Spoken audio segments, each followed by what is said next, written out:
Good morning to all of you my students. আজকে বাংলা সাহিত্য সঞ্চয়ন থেকে দশম শ্রেণীর পাঠ্য সাজ ভেসে গেছে আলোচনা করব। সৈয়দ মুস্তাফা সিরাজ রচিত সাজ ভেসে গেছে, যা তার সেরা গল্প সমগ্র থেকে নেওয়া হয়েছে। দেখো, আগে স্যার নাম মৈলবাস, দিবাস শাকিন, মাদারহাটি, পোস্ট অফিস গোকরণ, থানা কান্দি, জেলা মুর্শিদাবাদ। ভালো, কি চাই? আজ্ঞে সাহায্য। সাহায্য কেন? কিসের? আজ্ঞে স্যার বেউলোর দলের। ব্লকের সরকারি সমাজ শিক্ষা সংগঠক গুরু কুচকে তাকান, সে আবার কি? সঙ্গে এসেছে মতি চৌকিদার, সবিনয়ে হেসে বুঝিয়ে দেয় যে বেউলা লক্ষিন্দর পালা সার। প্রচণ্ড বান বন্যে সাজের বাক্স পেটরা সব ভেসে গিয়েছে। দেখুন না, দরখাস্তে অঞ্চল প্রধান সব নিকে দিয়েছেন। মৈলবাস দরখাস্তটা আগে দাও স্যারকে বলছেন। এখানে উনি বলছেন, মানে লেখক বলছেন যে মৈলবাস এখানে আমরা দেখছি প্রধান চরিত্র।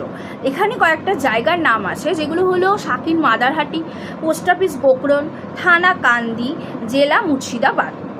ভালো, কি চাই? বলছে আগে সাহায্য চাই। কিসের সাহায্যের কথা বলা হচ্ছে? না স্যার, বেউলোর দলের সাহায্য।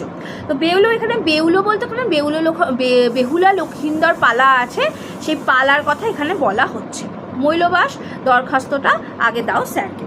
অফিসার বাবুটি কলকাতার মানুষ, সবে চাকরি পেয়ে এই অক্ষদ্দে জায়গায় এসেছে। খিক করে হাসে। তাই বলো, তা কি নাম বললে জানো? মৈলবাস স্যার। তো ইনি হচ্ছেন মৈলবাসকে যখন নাম জিজ্ঞেস করা হয়েছে তখন সে বলছে মৈলবাস স্যার। তো অফিসার তখন তার দিকে তাকায়, লোকটির দিকে তাকান, এবং 42-এর মধ্যেই বয়স সম্ভবত, মানে মৈলবাসের বয়স যদি আসে তাহলে হবে 42। বিশাল শরীর, গায়ে ময়লা, হাতা গুটানো, রঙিন পাঞ্জাবি, পরনে ধুতি ছিল, পরনে মালকোচা ধরনের ধুতি, এলাকার মাটির হলদে ছোপ লাগা, পায়ে রবারের ফাটাফুটো স্যান্ডেল এবং কাঁধে তেমনি শ্রীহীন ঝোলা। লোকটার গায়ের রং ছিল তামাটে। তাহলে মৈলবাসের গায়ের রং কি ছিল? ছিল তামাটে। খাড়া মস্তর নাক, বড় বড় কান, টানা চোখে হতচকিত বিহবলতা, কপালে 3টে ভাঁজ, এক মাথা বাবরি চুল। তিনি ফের হাসেন। তুমি তো শিল্পী, তাহলে আর্টিস্ট? হ্যাঁ। মতি হাসে, মৈলবাসও সাহস পেয়ে হাসে। মতি সলাতেই এসেছে। মতি বলে, হুকুম পেলে এক আসর গেয়ে দেবে স্যার। কিন্তু প্রচণ্ড বানে মৈলবাস জুগিয়ে দেয়, সাজ ভেসে গিয়েছে। অফিসার আরাম